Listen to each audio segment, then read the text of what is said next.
Família, nesse vídeo vamos desvendar o objetivo de Flor de Lis mediante o júri popular. Resumindo aqui, o frigir dos eggs. Dividir a culpa entre todos os envolvidos e sair pela porta da frente inocentada.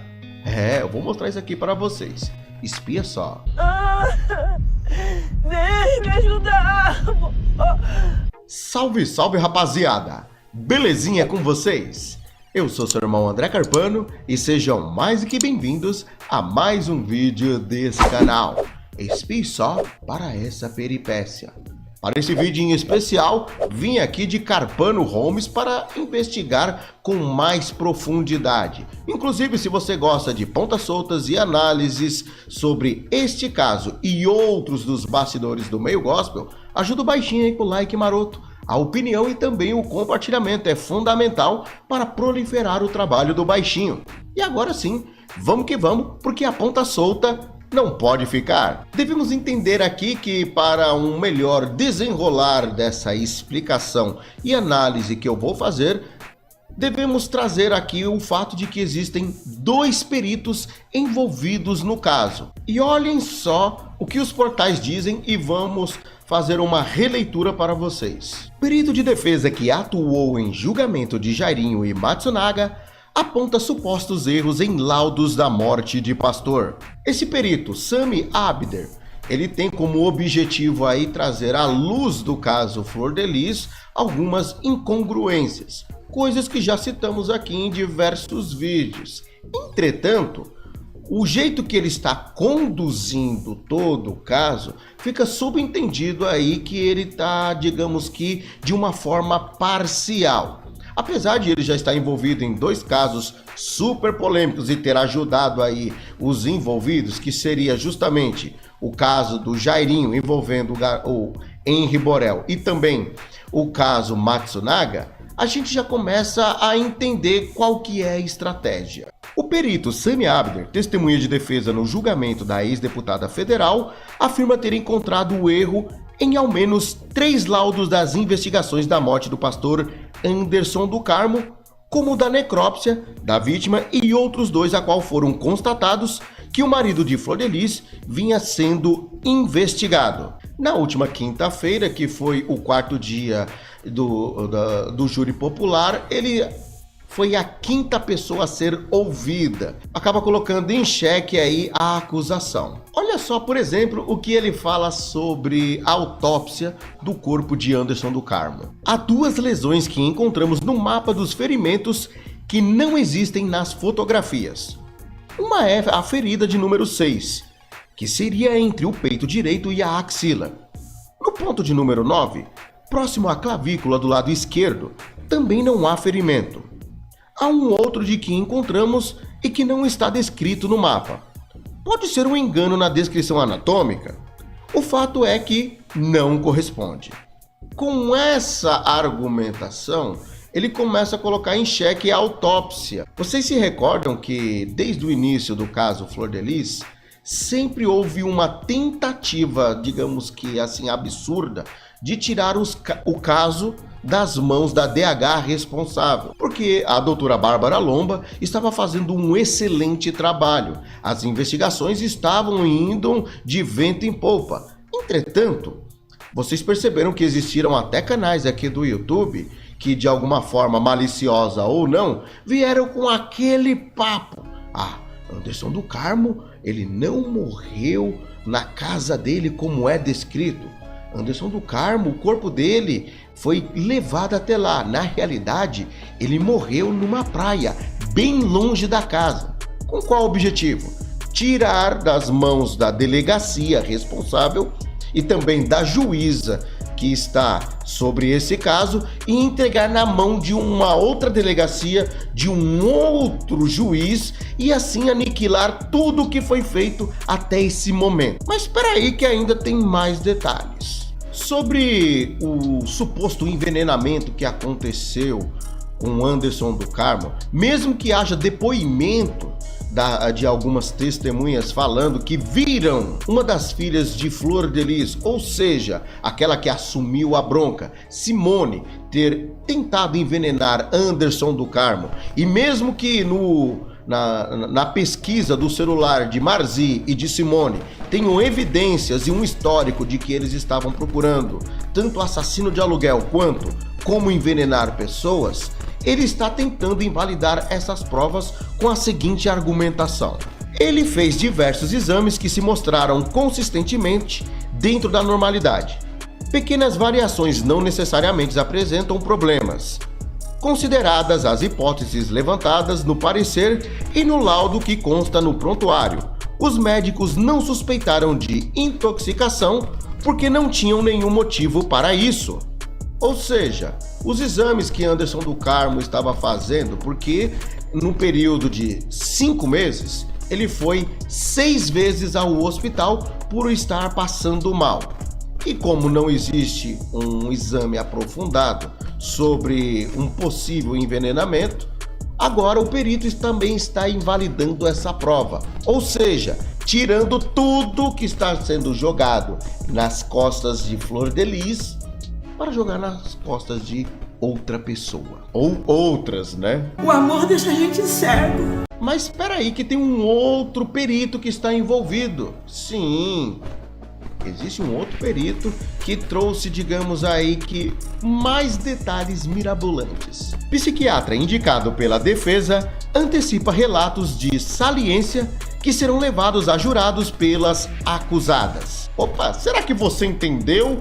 Ele vai já se antecipou antes de que as acusadas viessem trazer algum depoimento e já está invalidando o que elas vão dizer antes delas falarem.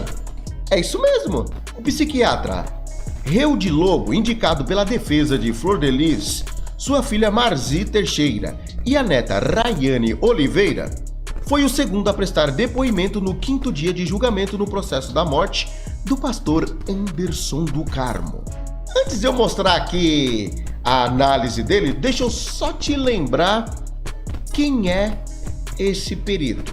Reudi Lobo é o mesmo que atuou em casos como Suzane von Richthofen, condenada pelo cancelamento do CPF dos próprios pais, e Adélio Bispo, autor da facada no presidente Jair Bolsonaro em 2018. Ou seja, Suzane von Richthofen, aquela que está aí pagando de boa moça, que inclusive em faculdades e em algumas igrejas ela é uma celebridade, porque conseguiram dar um jeitinho para ela, ele conseguiu atenuar muito a sua pena, diminuir de uma forma drástica. Estranho, né? Fora o ponto de que, na ótica dele, Adélio Bispo é um lobo solitário. Adélio Bispo é apenas alguém que acreditava em teorias da conspiração.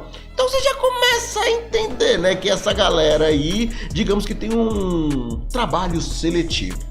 Mas vamos continuar aqui. Vamos mostrar aqui qual é o parecer dele. Embora ele afirme em diversos pontos que não foi contratado, e eu até especulo que realmente ele não tenha sido contratado, mas entrou nesse caso devido à repercussão e, lógico, para o seu nome reverberar muito mais, porque quer queira ou não, é um bom anúncio, né, do seu trabalho. Olha só o que ele diz. De acordo com o psiquiatra, as avaliações que foram realizadas com o objetivo de descobrir se o perfil das acusadas condiz com todas as denúncias que foram atribuídas a elas, nelas foram analisadas a presença de doenças mentais, dependências químicas e também de psicopatia. Guarda bem esse detalhe, que a psicopatia não é de Flor de Lis, é de outros, não é Flor de Lis. Além da característica da personalidade. Segundo o Reudi, em Flor de Lis foram detectados 5 transtornos mentais, em Marzi 2, enquanto em Rayane não teve diagnóstico positivo. Nas entrevistas, ambas relataram episódios de contato impróprios do pastor Anderson do Carmo. Olha só como ele define Marzi. Os transtornos apontados na autópsia mental de Marzi são o afetivo bipolar e a síndrome de maus tratos. Segundo Reudi, A filha afetiva expressa as doenças de forma autodestrutiva e que não tem características para ser autor de crimes contra a vida ou de ser uma pessoa violenta. O psiquiatra chegou a relatar em um episódio que ela tentou contra a própria vida ao atear fogo no próprio corpo. Nas avaliações, a Ré disse que houve tentativa de contato impróprio do pastor, mas que não chegou a ser vítima de saliência, mas de maus tratos ao ser exposta por ele em um episódio de um furto na residência da família. Quem diria, hein? A pessoa rouba e quer ser tratada muito bem com beijos e flores. Que coisa! Tadinha dela!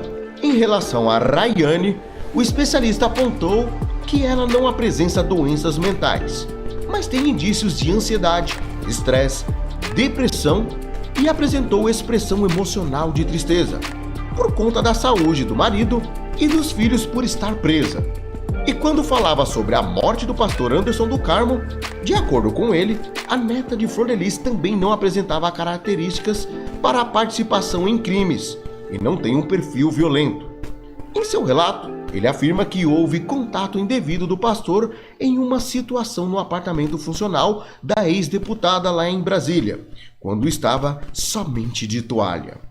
Então a gente começa a ver aqui que ele já está colocando que elas têm algum tipo de dependência emocional, que elas não têm um perfil de assassino, nem de uma pessoa meliante, mas faz qualquer coisa para defender o seu amado, ou seja, qualquer coisa por Flor de Lis, mas que os seus depoimentos devem ser anulados. Os seus depoimentos não devem ser levados em consideração caso elas venham dar algum tipo de deslize. Enfim, família, eu concluo aqui dizendo o seguinte: na minha humilde opinião, esses dois peritos vieram com o objetivo de anular tanto provas e relatos para que Flor de Lis venha culpar a tudo e todos e sair pela porta da frente como se nada tivesse acontecido. Isso mesmo que você ouviu. E de quebra ainda, tentar colocar a sua filha como alguém que fez isso para se defender. Exatamente esse é o meu ponto de vista, mas eu quero saber a sua opinião. Você acha que essa tentativa aí de, antes de que elas viessem depor, já anular o depoimento delas, é coisa da minha cabeça? E o fato do outro perito tentar aí invalidar todas as provas que tiveram e tudo que já foi investigado até hoje, e assim anular de vez, por 100%, todo o caso Flor de Lis. Qual a opinião de vocês? Obrigado mais uma vez o carinho e atenção pelo baixinho. Um forte abraço, até um próximo vídeo. Fui!